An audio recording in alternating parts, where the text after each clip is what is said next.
दोस्तों, हम लोगों ने पिछले पार्ट में देखा था कि किस प्रकार से रॉड ने गुप्ता जी और मिश्रा जी को इविलन से बचा लेता है। लेकिन कुछ समय बाद इविलन सबको जंगल में घेर लेती है।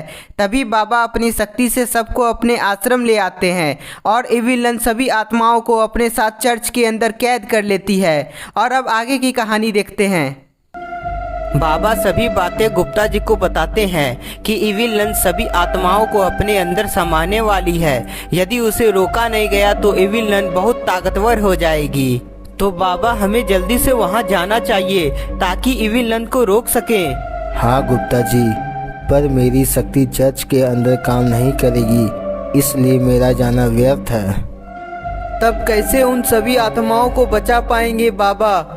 गुप्ता जी की बात सुनकर बाबा कुछ समय के लिए सोच में पड़ जाते हैं, लेकिन तभी उन्हें जंपर की याद आती है। गुप्ता जी, मैं तो तुम्हारी कोई मदद नहीं कर सकता, लेकिन जंपर की मदद से तुम लोग सभी आत्माओं को इविलन से मुक्त करवा सकते हो। बाबा की बात सुनकर गुप्ता जी और मिश्रा जी बहुत खुश हो जाते हैं। तो बाबा जल्दी से जंपर को यहाँ बुलाइए ताकि हम लोग वहाँ जा सके और सभी आत्माओं को इविलन से छुड़ा सके। बाबा तुरंत ध्यान लगाते हैं और जंपर को पुकारने लगते हैं। कुछ ही समय में जंपर वहां आ जाता है। जंपर के आते ही बाबा इविलन की सभी बातें बताते हैं और गुप्ता जी मिश्रा जी की सहायता करने का आदेश देते हैं। बाबा अब हमें जाने का आज्ञा दे ताकि इविलन के कैद से सभी आत्माओं को छुड़ा सके। बाबा गुप्ता जी और मिश्रा जी को एक शस्त्र देते हैं ताकि वह अपनी रक्षा कर सके और सभी को जाने का आदेश देते हैं। रॉड, जंपर, गुप्ता जी और मिश्रा जी सभी मिलकर जंगल की तरफ जाने लगते हैं और उधर इविलन का तंत्र मंत्र पूरा होने वाला होता है।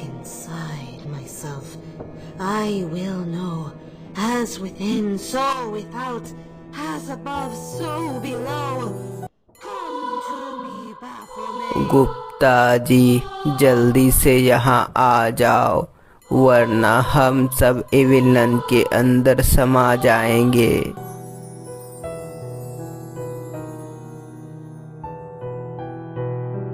बूढ़ा व्यक्ति के साथ साथ सभी लोग भगवान से प्रार्थना करने लगते हैं कि गुप्ता जी इविलन को मार दे। कुछ ही समय में गुप्ता जी के साथ सभी लोग चर्च के पास पहुंच जाते हैं। गुप्ता जी, वो रहा चर्च, उसी के अंदर इविलन होगी। सभी लोग चर्च के नजदीक जाने लगते हैं। तभी काली शक्ति जागृत होने लगती है। काली शक्ति का अनुभव जंपर को हो जाता है, इसलिए वह रुक जाता है। जंपर के रुकते ही सभी लोग समझ जाते हैं यहाँ कुछ गलत होने वाला है। तभी गुप्ता जी अपने चारों तरफ देखता है तो उसे वहाँ एक असुर अचानक प्रकट होता हुआ दिखाई पड़ता है।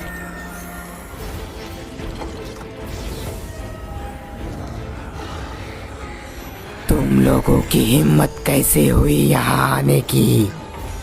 वापस चले जाओ वरना मारे जाओगे। गुप्ता जी, ये तो वही असुर है जिसने मुझ पर हमला करने की कोशिश की थी। घबराओ नहीं मिश्रा जी, हम सब मिलकर इसे हरा देंगे।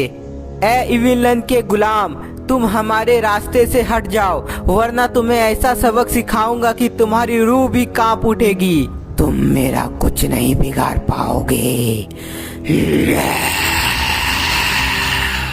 गुप्ता जी समझ जाते हैं कि यह असुर बिना मार खाए यहाँ से हटेगा नहीं, इसलिए असुर पर हमला करने के लिए गुप्ता जी रॉड को इशारा करते हैं।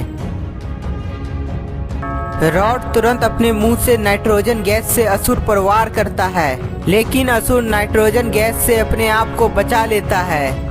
मुंह से गैस निकालने वाले, अब तुम नहीं बचोगे मेरे हाथों से। असुर तुरंत रॉड के पास आ जाता है और एक जोरदार पंच लगाता है। असुर के वार से रॉड घायल हो जाता है, इसलिए गुप्ता जी और मिश्रा जी बाबा का शस्त्र से असुर पर वार करते हैं। शस्त्र के वार से असुर थोड़ा कमजोर होने लगता है, लेकिन फिर भी असुर के एक वार करते ही गुप्ता जी मिश्रा जी दूर गिर जाता है। कोई मुझे हरा नहीं सकता है। गुप्ता जी और मिश्रा जी को घायल होता देख जंपर को बहुत गुस्सा आ जाता है, इसलिए वह अपनी शक्ति से असुर पर वार करता है। जंपर के वार से असुर को जोर का झटका लगता है। अजीब सा दिखने वाला जानवर, मैं तुम्हें जलाकर राख बना दूंगा। असुर जंपर पर आग से हमला करता है और जंपर भी असुर पर आग से हमला करता है। दोनों का हमला आग से होता है, इसलिए वहाँ तेज गर्मी पैदा होती है और तभी गर्मी के चलते एक जोरदार धमाका होता है। तेज धमाका से जंपर और असुर दोनों दूर गिर जाता है। तभी रॉड, गुप्ता जी और मिश्रा जी को होश आ जाता है। जैसे ही असुर उठकर जंपर पर हमला करने वाला होता है, तभी रॉड चुपचाप असुर पर नाइट्रोजन गैस से हमला कर देता है।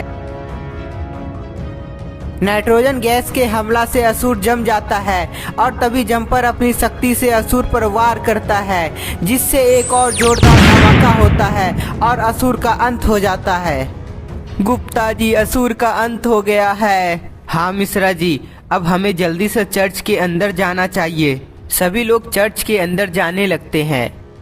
चर्च के अंदर आते ही गुप्ता जी देखता है सभी आत्माएं एक पिंजरे में कैद है और इविल नन कुछ तंत्र मंत्र कर रही है। गुप्ता जी, तुम आ गए हमारी मदद करने के लिए। हमें भरोसा था तुम जरूर आओगे। हाँ बाबा, अब इविल नन का अंत करके आप सभी लोगों को मुक्ति दिला दूंगा। गुप्ता जी और मिश्रा जी सभी आत्माओं को बाहर निकालने के लिए अपने शस्त्र का उपयोग करते हैं, लेकिन दोनों को करंट का झटका लगता है। करंट के झटके से दोनों नीचे गिर जाते हैं। गुप्ता जी, पिंजरा को तोड़ेंगे कैसे? इविल नन तो अपने काली शक्ति से बांध रखा है। मिश्रा जी, इसका एक ही उपाय है, इविल नन की मौत। गुप्ता जी अपने शस्त्र से इविल नन पर वार करने के लिए आगे बढ़ता है। जैसे ही गुप्ता जी अपने शस्त्र से इविल नन पर हमला करता है, तभी इविल नन अपने पीछे मुड़कर गुप्ता जी को मारती है। इविल नन समझ जाती है कि ये लोग उसे रोकने आया है, इसलिए इविल नन अपने ऊपर एक सुरक्षा कवच बना लेती है। कवच के बनते ही इविल नन फिर से तंत्र मंत्र करने लगती है। गुप्ता जी, इविल नन का तंत्र मंत्र पूरा मत होने देना, नहीं तो तबाही शुरू हो जाएगी। बूढ़ा व्यक्ति की बात सुनकर गुप्ता जी सबको इविल नन पर हमला करने को कहता है। गुप्ता जी के बोलते ही रॉड और जंपर दोनों मिलकर इविल नन पर वार करता है। कवच बहुत मजबूत होने के कारण इविल नन को कुछ नहीं होता है। जंपर और रॉड कवच पर बार बार हमला करता है, जिसके चलते कवच थोड़ा कमजोर हो जाता है। लेकिन तब तक इविल नन का तंत्र मंत्र पूरा हो जाता है। इविल नन के एक ही वार से जंपर घायल हो जाता है और रॉड को एक पिंजरे में इविल नन कैद कर देती है। गुप्ता जी, जंपर तो घायल हो गया है और रॉड तो पिंजरे में कैद हो गया। अब हम दोनों की बारी है। गुप्ता जी और मिश्रा जी बहुत डर जाते हैं, क्योंकि इविल नन उसके तरफ ही आ रही थी। गुप्ता जी, कुछ कीजिए, वरना हम दोनों मारे जाएंगे। मिश्रा जी, हमारे पास कोई रास्ता नहीं बचा है, अब हमें इविल नन से मुकाबला करना ही होगा। गुप्ता जी और मिश्रा जी दोनों मिलकर इविल नन को मारने के लिए आगे बढ़ता है, लेकिन इविल नन के एक ही वार से दोनों घायल हो जाता है। सभी के घायल होते ही इविल नन सभी आत्माओं को पिंजरा से बाहर निकालती है। हमें जाने दो इविल नन, तुम सही नहीं कर रही हो। इविल नन बूढ़ा व्यक्ति की बात नहीं सुनती है और सभी आत्माओं को अपने अंदर समाना शुरू कर देती है। गुप्ता जी, उठो, हमारी मदद करो, वरना इविल नन बहुत ही शक्तिशाली हो जाएगी। बूढ़ा व्यक्ति बहुत कोशिश करता है गुप्ता जी और मिश्रा जी को होश में लाने का, लेकिन कोई फायदा नहीं होता है और इविल नन धीरे धीरे सभी आत्माओं को अपने अंदर समा रही थी।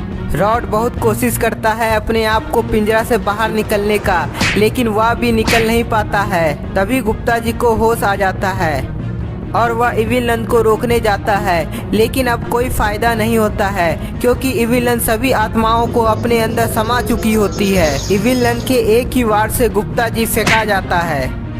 तो दोस्तों, आपको क्या लगता है, गुप्ता जी और मिश्रा जी का अब अंत हो जाएगा या कुछ और होने वाला है? और इविल नन ने रॉड पर वार क्यों नहीं किया? कमेंट में बताएं। तब तक के लिए इस वीडियो को ज़्यादा से ज़्यादा लाइक करना ना भूलें।